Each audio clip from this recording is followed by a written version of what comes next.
Mga idol, unbox natin tong ni-order natin sa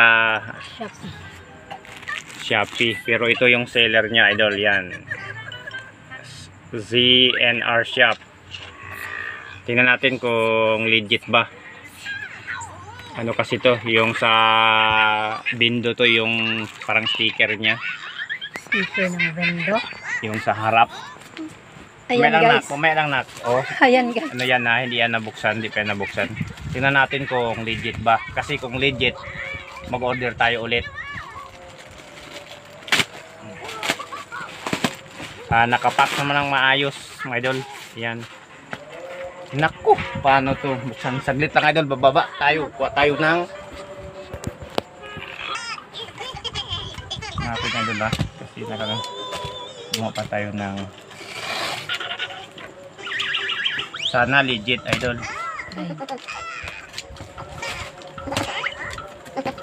Para maka-order tayo ulit.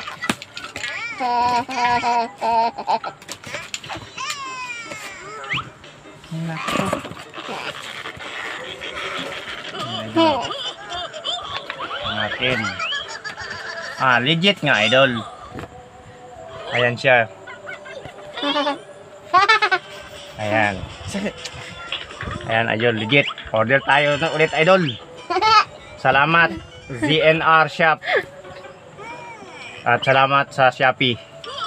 Maraming salamat. Okay. Okay.